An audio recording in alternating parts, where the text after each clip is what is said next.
and welcome back to the Answer Is You podcast. Here we discuss every week little topics on how to improve relationships.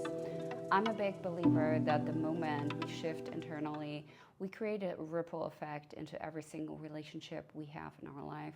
And with that, change the trajectory of our life, improve relationships we have in our life and the relationships we have with ourselves.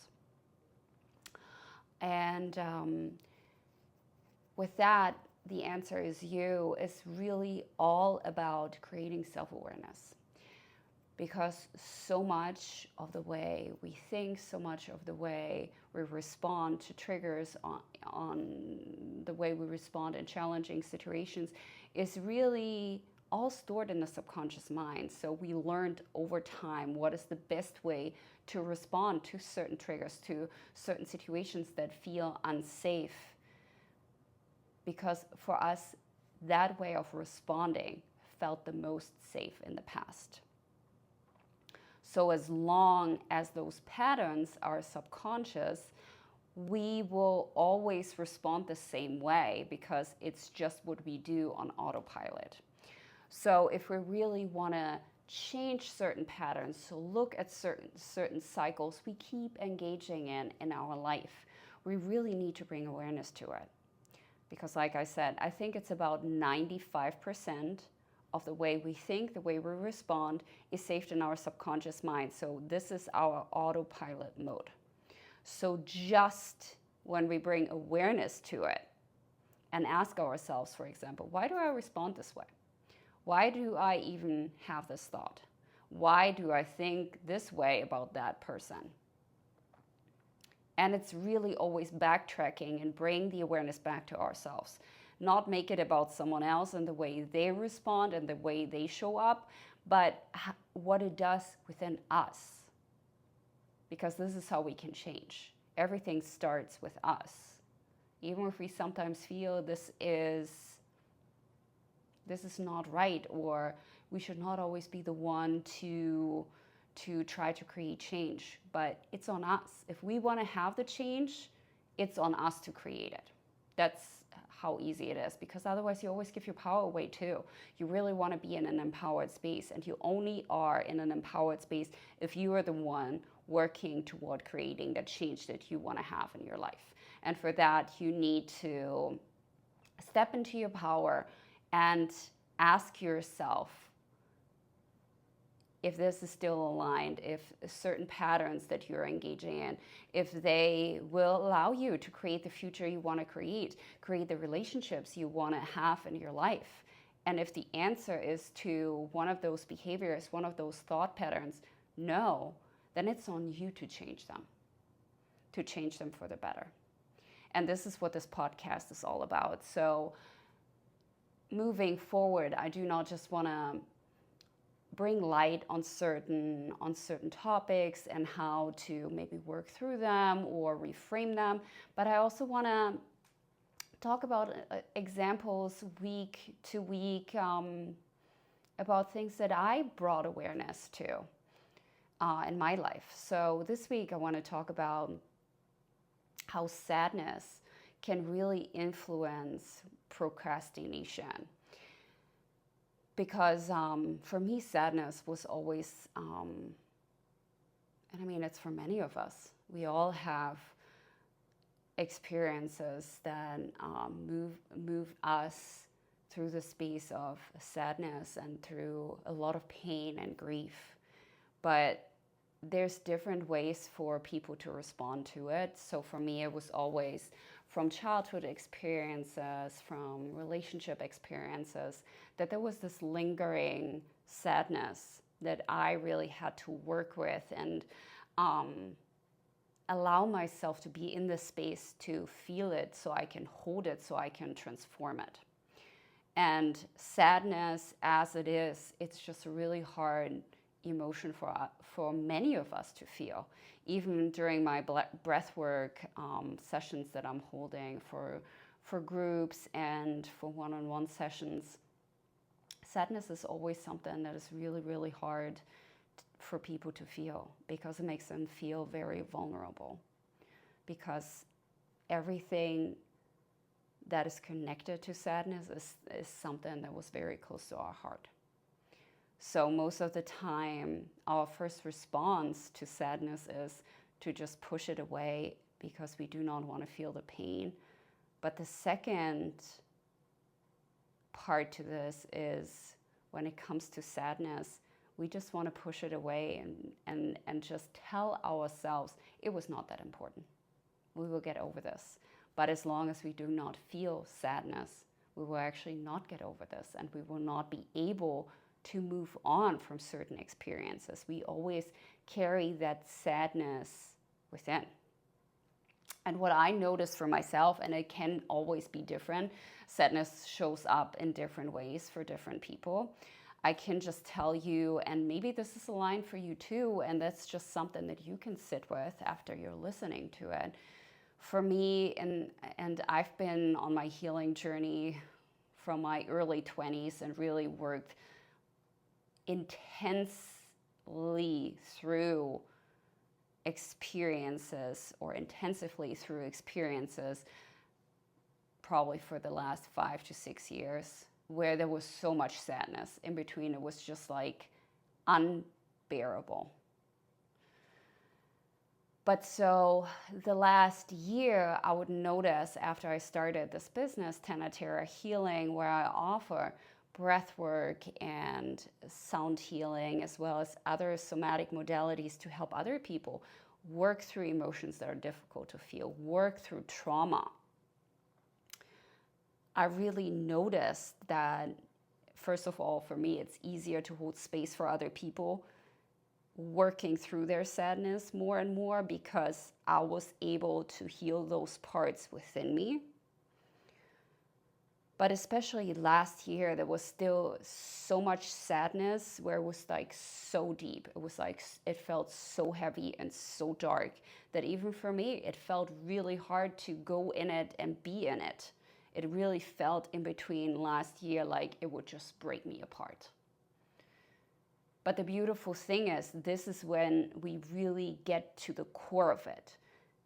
When we really are in that stage of our healing journey where there is an emotion that keeps coming up for us, and that is really where we feel it's our breaking point, that is actually our breakthrough. This is when things can shift, and I can tell that within myself. Now I'm so much more grounded, so much more centered, and I'm able to hold so much more space for others when it comes to sadness. I feel sometimes people really find me just to sit with their sadness, which is a beautiful thing. But to come from sadness to procrastination. So I always noticed after I started my business that it was sometimes really hard for me to just like keep working on it and really allowing myself to just like sit down at my desk and not looking at my phone, not finding something else. I would work from home, or I'm still working from home primarily, but it would always be something where I would just feel like, just let the dog out. Let's make a tea real quick. There was always those little things. I would work, but then I would interrupt myself. And after some time, and since I did a lot of work where I would sit with why are things showing up and why do I do those things I do, I noticed I was just like, that's really weird. I feel like that's the only time of the day where there's always something where it's just like, I could just do this real quick. I actually would need to focus on that first and would not focus on my business, would just like find something else to do. May it even be like a project for my son, whatever it is. But then I came to the conclusion, I was just like, it's really hard for me to just sit like in silence doing something for my business that I love. So why is that? And this is where the awareness part comes in. And over time, I noticed it was really hard for me to sit there because the moment everything is silent and I really would just need to work on what fills my heart with joy, because my business is really something that is my purpose, that brings me so much joy to support people to heal. But stepping into this and feeling this joy would connect me to the sadness that I was still holding. and I didn't want to go there. And maybe you can relate to that, because it doesn't even have to be like something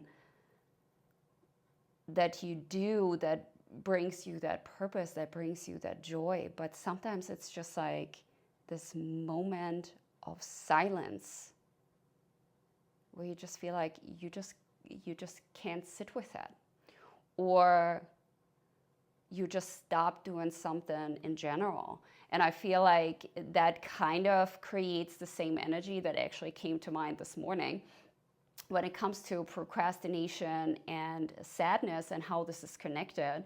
I mean, many times when people are depressed, for example, they will not do anything.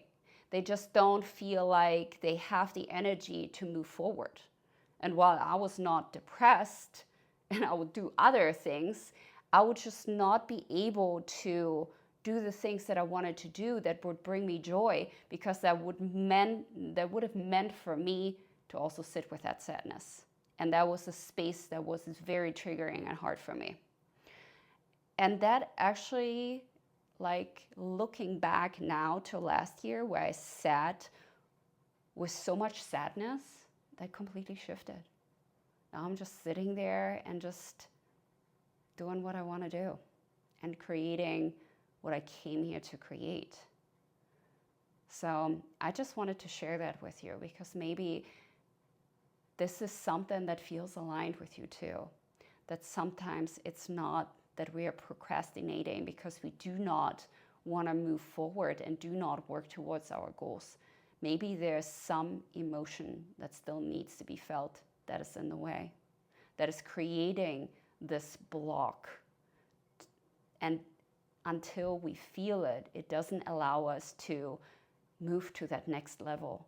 The next level that will create more joy in our life, that will create more alignment, because there is like this internal heaviness caused by an emotion like sadness that doesn't allow us to get there.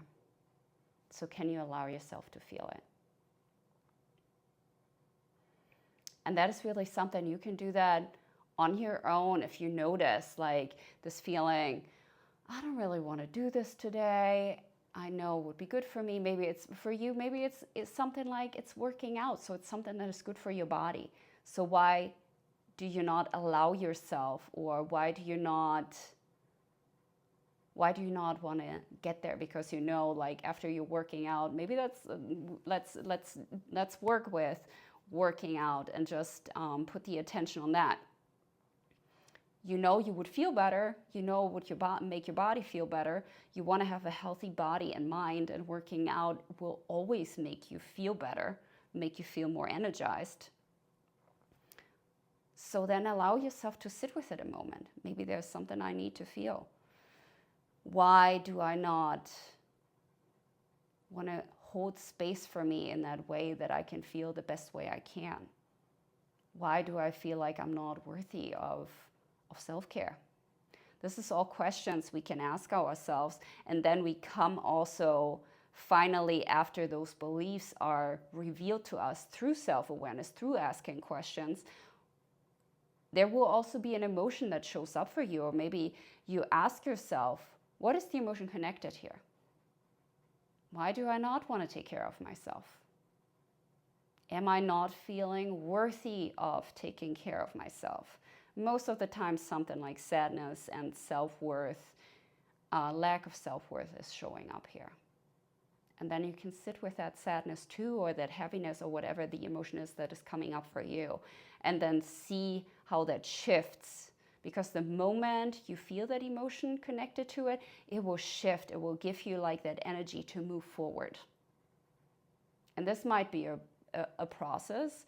Like I said, I had that showing up for me for a longer period of time. Ever since I started that business, there was always like in the back, there was this resistance. And then I finally got to the point where it's just like, oh my God, it's the sadness that doesn't allow me to sit here and just do what I came here to do and what I really want to do, because it brings me so much joy. So if it's something like that, then really check in with yourself. Also when it's other things, it's really about us getting curious why we do the things we do and why we feel the things we feel, so we can shift them. I hope this was helpful for you. If you need any support working through past experiences, or if sadness is something that is showing up for you and that feels really, really hard for you to feel, I offer free discovery calls where we can book a session, have a 15-minute chat, and just see how I may be able to support you through somatic breathwork or through my 4-week mind-body healing program to support you to get where you want to go with your goals in life and creating the relationships you want to create in your life. Much love to you. Have a beautiful week. Thank you so much for listening to the Answers You podcast. If you enjoyed this episode, please make sure to subscribe at Tana Terra Healing, to follow us along on YouTube, or subscribe on Apple Podcasts or Spotify Podcast to The Answer Is You. Feel free to also follow us along on Instagram for daily insights on how to heal body and mind. In our link in bio, you will find free stress and anxiety resets, calming and relaxation playlists, as well as informations on classes, workshops, and one-on-one offerings in person in the Pittsburgh area, as well as virtual sessions. You can also find our links to our healing journals, as well as download our new trigger journal. We can't wait to see you there.